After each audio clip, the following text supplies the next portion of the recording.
اگه هنوز از تاریخچه برند لاکاست چیزی نمیدونی، این ویدیو برای تو ساخته شده. لاکاست داستان تریسون معروفیه که برند لوکس لاکاست رو تأسیس کرد و از شوخی روی پیراهنش به یک درآمد $1,000,000 رسید. اما این شوخی چجوری شروع شد و به یک درآمد $1,000,000,000 از فروش پیراهن تبدیل شد؟ رن لاکاست در 2 جولای 1904 در پاریس فرانسه متولد شد. پدر و مادرش ژان ماری مگدالن و ژان ژو لاکاست از طبقات مرفه جامعه بودند و رنه هر جوری که دوست داشت میتونست زندگی کنه. با این حال از کودکی به تنیس علاقه داشت. رنه تا سن 15 سالگی علاقه بسیاری به تنیس پیدا کرده بود. با این حال پدرش برای رنه که هنوز به اندازه تنیس بازان حرفه‌ای ماهر نشده بود یک شرط گذاشت. شرط پدر رنه این بود که اون باید ظرف مدت 5 سال قهرمان جهان بشه. این یک چالش بزرگ بود تا رنه بتونه خودش رو به پدرش ثابت کنه.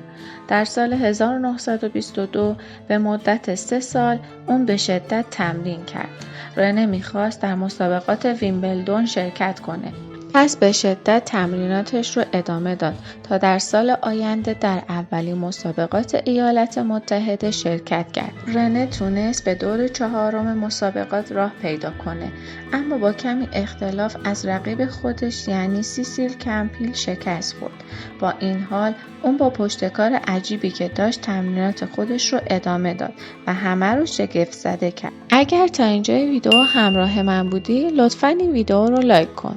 در سال 1923 رنه برای بازی در فرانسه در تیم دیویس کاپ انتخاب شد که با افرادی مثل ژان باروترا، ژاک برونون و انریکو شی هم تیم شد. این 4 بازیکن انقدر قوی بودند که به اونها لقب 4 تفنگدار رو داده بودند.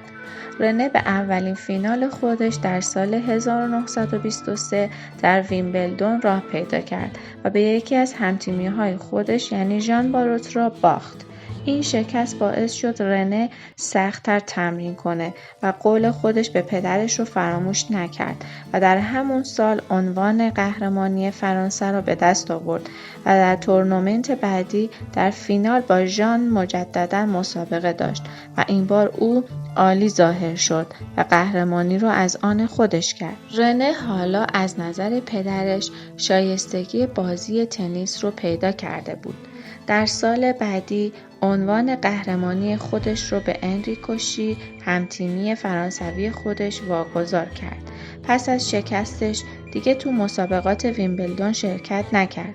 تمریناتش رو با جدیت بیشتری ادامه داد تا در سال 1926 در مسابقات قهرمانی ملی ایالات متحده شرکت کرد و در فینال برای بار دوم در مقابل همتیمی خودش ژان باروترا قرار گرفت و با پیروزی در مقابل اون در رتبه بندی تنیسور شماره 1 روزنامه دیلی تلگراف اون زمان قرار گرفت. رنه در دوران حرفه‌ای بودن خودش علاوه بر تنیس بازی کردن به کارهای خارق‌العاده دیگه‌ای هم مشغول بود. طراحی توپ تنیس و دستگاه توپ پرتاب کن برای تمرینات تنیسورها از جمله کارهایی بودش که رنه در اون سالها به اون مشغول بود. خب حالا فکر میکنید بالاخره رنه چطوری تونست با فداکاری‌های خودش در ورزش برند معروف لاکاست رو راه اندازی کنه؟ تا انتهای ویدیو همراه من باش که میدونم حسابی شگفت زده میشی. رنه سبک جدیدی رو در بازی تنیس ابداع کرد. اون بیشتر اوقات در انتهای زمین و در پشت خط بازی میکرد. در سال 1926 تیم فرانسوی دیویس کاپ به فینال گروه جهانی رسید، اما در مقابل تیم ایالات متحده شکست خورد. در آخرین بازی اتفاق عجیبی افتاد که تمام روزنامه‌نگاران آمریکایی را مجذوب خودش کرد. این بار بهترین بازیکنی که به خاطر داشتن بردهای بدون شکست در مسابقات قهرمانی تنیس یعنی بیل تیلدن معروف بود، حریف مقابل رنه بود. تمام تنیس بازان کنار زمین و تمام تماشاچیان بر نوک صندلی‌های خودشون نشسته بودند تا بازی جذاب این 2 حریف قهار رو ببینن. پیروزی رنه در 4 ست پیاپی در مقابل بیل باعث شد که روزنامه‌نگاران آمریکایی لقب تمساح رو به او بدن. درسته که این پیروزی در نهایت تیم فرانسه رو به فینال نبرد، اما شانس اونها رو برای پیروزی در جام سال آینده افزایش داد.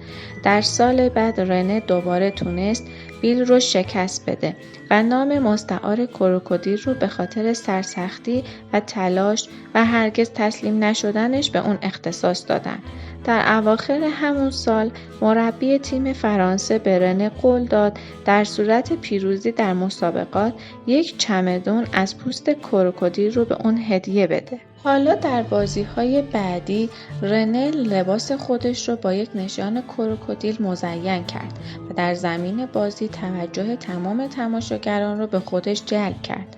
در تمامی بازی‌ها لباس‌های رنه با مارک کروکودیل حک شده بود تا اینکه 5 سال بعد برند پرهزینه خودش رو راه اندازی کرد.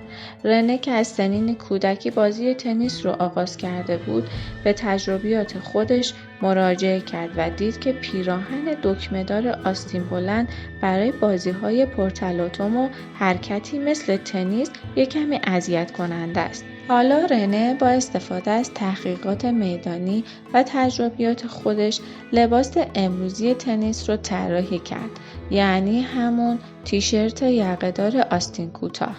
اما در سال 1933 هنوز این تیشرت در مرحله تولید کم بود و به بازار عرضه نشده بود. اما مارک کروکودیل بر روی لباس‌های رنه باعث شد که این نشان به یک تجارت تبدیل بشه که خود رنه هم سفیر اون برند و تجارت تازه تأسیس بود. در آن زمان همین تیشرت ساده رنه یک انقلاب در صنعت پوشاک ورزشی محسوب میشد. یک پیراهن آستین کوتاه به جای یک پیراهن دکمه‌دار سنتی. لباس سفید رنه محبوبیت بسیاری داشت، اما نتونست مجوز فروش محصولات خودش رو با نام تجاری لاکاست در ایالات متحده آمریکا دریافت کنه. در سال 1950 لاکاست با یک شرکت در ایالات متحده به نام آیزود همکاری کرد و یک برند فرعی به نام آیزود لاکاست رو افتتاح کردند که لباس‌های مارک لاکاست رو تولید می‌کرد.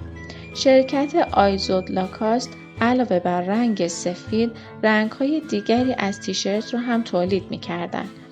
7 سال بعد یک برند لباس ورزشی به نام لی تایگر در ایالات متحده تأسیس شد که با لاکاست رقابت داشت.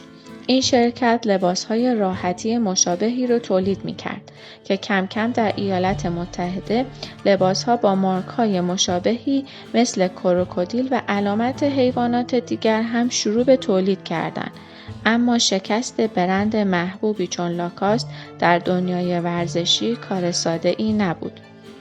اگر تا اینجای ویدیو من رو همراهی کردی، لطفاً کانال ما رو سابسکرایب کن که هر روز از برندهای مختلف تاریخچه‌ها و داستان‌های عجیبی رو براتون تعریف می‌کنیم. رنه لاکاست در سال 1932 از تنیس کناره‌گیری کرد و به طراحی کالاهای ورزشی خاص و نوآورانه پرداخت. این کار رو تا دهه 1960 ادامه داد و موفق به طراحی یک راکت فولادی منحصر به فرد شد که توسط جیمی کانرز و سایر بازیکنان منطقه مورد استفاده قرار گرفت. تولیدات لاکاست گسترش پیدا کرد، از لباس ورزشی گرفته تا سایر کالاهای ورزشی خاص.